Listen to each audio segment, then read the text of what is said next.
Let's now talk about flexible spending accounts, otherwise known as FSAs.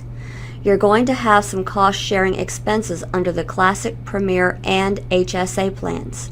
This plan is a way for you to use a tax advantage reimbursement account to pay for those expenses.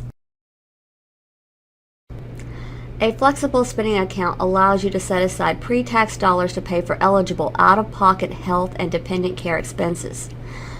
They're sometimes referred to as a reimbursement account or a cafeteria plan. We have two separate FSA plans available. You can enroll in one or in both. We have the dependent daycare account and the healthcare account. With an FSA, up front, you estimate how much you're going to spend for healthcare and or daycare for the plan year. The plan year starts the first of the next month once you enroll and ends on December 31st. Be conservative and include only predictable expenses and those that qualify for reimbursement under an FSA. We will deduct that amount from your paycheck and spread it out over the year. Your elected annual amount divided by the number of paychecks, for example, 26 biweekly or 12 monthly, equals that deduction amount. The deduction is pre-tax and deducted before federal, state, and FICA taxes are calculated so that it reduces your wages that will be reported on your W-2. Be sure to calculate an amount based on the months of eligibility you have left in the current calendar year. Furthermore, you can then file a claim to our FSA Administrator, UMR, to reimburse yourself from your own account for eligible expenses. If you're in a 30% tax bracket, it's like saving 30% on eligible healthcare and daycare expenses. Healthcare FSAs are initially fully funded by UMS. You can spend it right away, then have rest of the year to pay in. Dependent care FSAs are different. You have to put in the money before getting reimbursed. Please visit our website to view a more detailed presentation on how FSAs work, especially if you've never done one before. Current tax laws allow you to set aside up to $5,000 annually to pay for child daycare or adult dependent care, $2,500 if you're married and filing separately. The child must be age 12 or under. Daycare expenses must be work-related. Expenses must relate to care that enables you and your spouse to work. Both spouses must be employed. Most people are probably doing the child care tax credit, but please consult a financial advisor before making any changes. Please note that a dependent care FSA may save you more in taxes than using the child care tax credit when you file your tax returns, but it depends on your income. If your family income exceeds $24,000 and you're not in the 15% tax bracket, an FSA may generally benefit you more, but consult your personal tax advisor.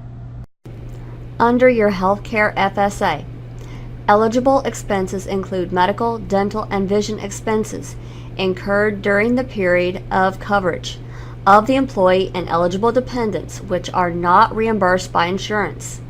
That is, expenses have to be your true out-of-pocket costs. If you enroll in the Health Savings High Deductible Medical Plan, you are not eligible to enroll in a healthcare FSA. The plan booklet and details are available on our website. The maximum contribution is $2,600 a year. The minimum contribution is $120 a year. Unless your itemized medical expenses exceed 10% of your adjusted gross income, you cannot claim them on your IRS Form 1040. But you can save taxes by paying for these medical expenses through a tax-free FSA. You can use the money you set aside in your flexible spending account to cover numerous expenses, including those shown here. If you enroll in a healthcare FSA, you will automatically receive a Benny card. It looks like a credit card, but it's really a prepaid FSA debit card. You don't have to use the card. You may opt instead to file manual reimbursement claims. What's nice about the card? Better cash flow. as you don't have to pay your copay or other eligible expenses up front and then file a claim to be reimbursed. Your payment is debited directly from your FSA. However, keep your receipts. You may be required to send them in to fulfill IRS requirements later. An FSA is a great benefit, but it may not be for everyone.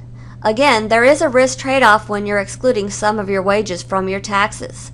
The only way that you may make a change to a healthcare FSA is via marriage, birth, adoption, death, or divorce.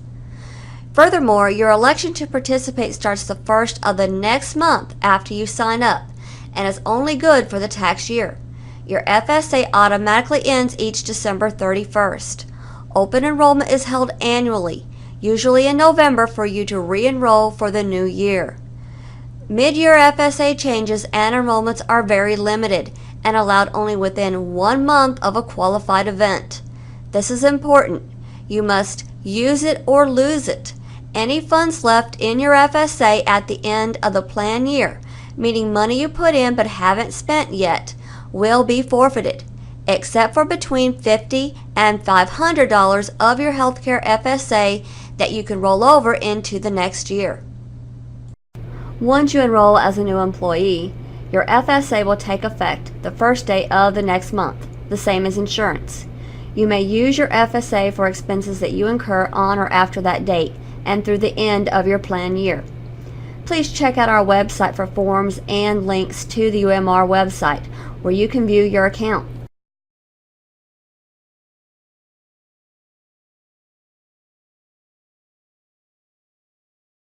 So here we have a side-by-side comparison of the FSA and the HSA. For example, the FSA is not tied to one of our medical plans. However, the HSA must be paired with a qualified high-deductible plan. For further comparison information, refer to the information shown here. This now concludes the HSA segment.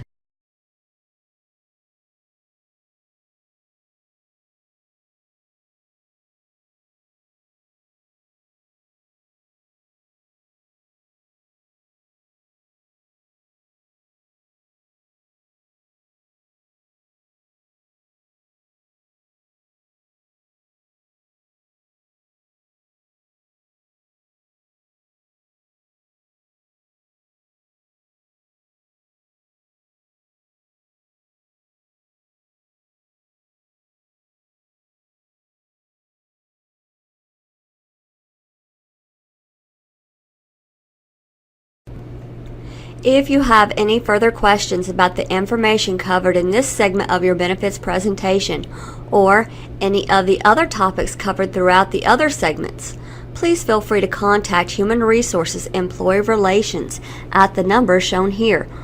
You can also drop by our offices Monday through Friday from 7:30 a.m. through 4:30 p.m.